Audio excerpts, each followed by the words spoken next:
What if you were unaware of what your left hand was doing when you decided to look at something else?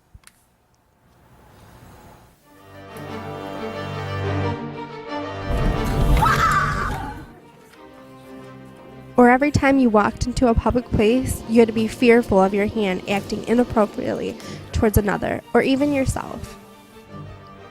On this episode of True Life, you will meet two young people who suffer from alien hand syndrome, a rare neurological disorder in which one hand functions involuntarily, with the victim completely unaware of its actions.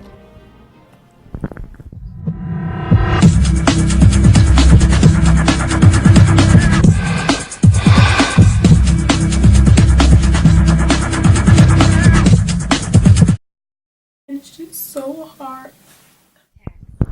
Beverly was diagnosed with severe epilepsy at the age of 7. In order to control these intense epileptic attacks, she underwent neurological surgery to cut her corpus callosum.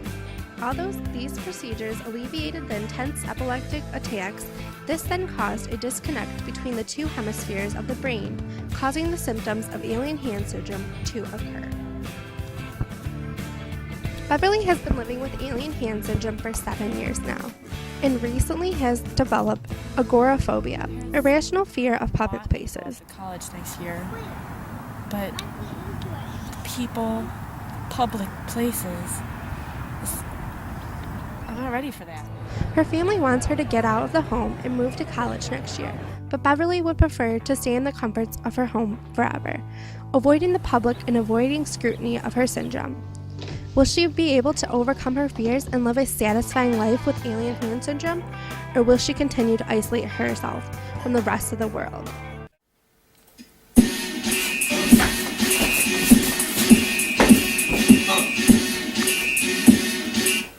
Excuse me. The most common occurrences of alien hand syndrome arise in patients who have had their corpus callosum severed, a surgery we often perform, like in Beverly's case, to alleviate intense side effects of epilepsy. To grasp why the splitting of the corpus callosum causes alien hand syndrome, one must be familiar with basic anatomy of the brain. To begin, the frontal lobe controls all motor skills and cognitive functioning.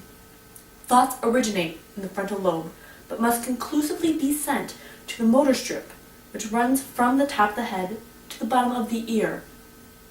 Without this transportation from the frontal lobe to the motor strips, thoughts would remain thoughts, and actions would be non-existent. The corpus callosum is this connective tract that not only enables the signals to run from the frontal lobe to the motor strip, excuse me, but allows the two hemispheres of the brain to effectively communicate. Beverly's left hand appears to have a life of its own, or functions without her being conscious of it, since this disconnect between the two hemispheres enables one hand to function as intended, without signaling the other hand, permitting the other limb to act on its own free will. Even with my epilepsy, being in public was tolerable, but now that I have alien hand syndrome, being in public is a luxury I can't afford. I mean, I've had incidents where my left hand has tried to stuff food into my mouth while I try to have a casual meal at my favorite restaurant. I mean, it's tried to choke me on numerous occasions.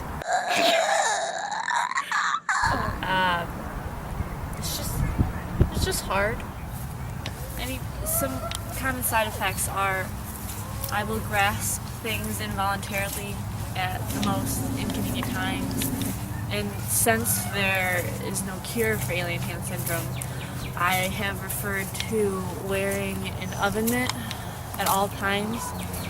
I mean, how humiliating is that? I'm 19 years old, and I have to go in public with an oven mitt? It seems like I'm perpetually baking a pie.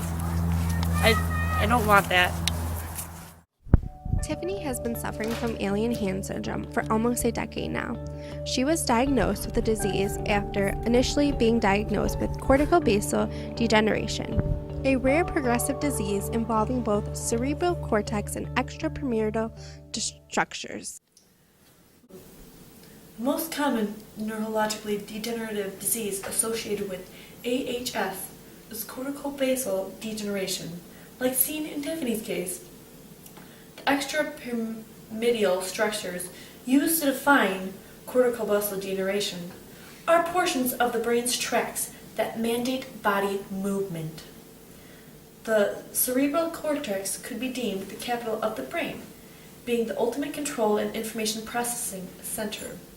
When a disease affects both of these essential structures, voluntary movement will be impaired, again, causing the involuntary movements of the left limb, alien hand syndrome. Tiffany has developed a severe fear of men, thinking no one of the opposite sex could ever accept her with her condition. Will Tiffany be able to overcome her fears or remain alone forever? It's so hard for me to have alien hand syndrome. At night, I have to tie my hands to my legs to prevent any attacks during the night. And my worst problem with it is my fear of men. I'm very uncomfortable around them. How could somebody feel comfortable around me when I don't even have control of my left hand? I could just simply attack them or myself, and they wouldn't have any control over it because I don't have control over it. My fear of men originated when I went on a date when I was 13, and my date was eating some ice cream, and when he went to take a lick, my left hand thought it would be better all over his face.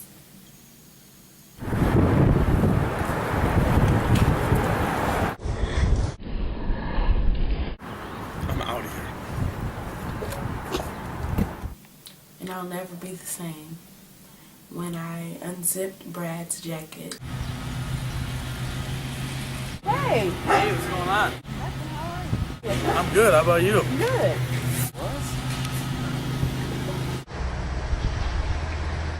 It was our first time seeing each other since our date, which was 5 years ago. And it's just so hard.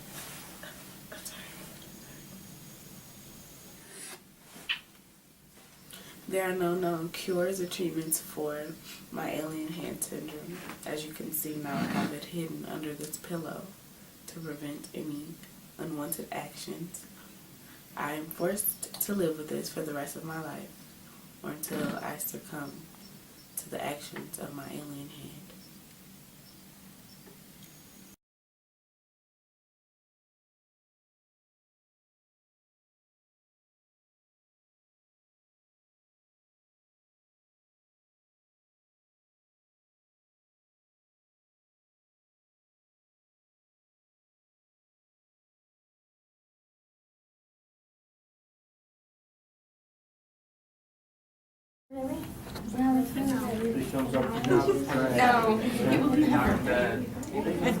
No.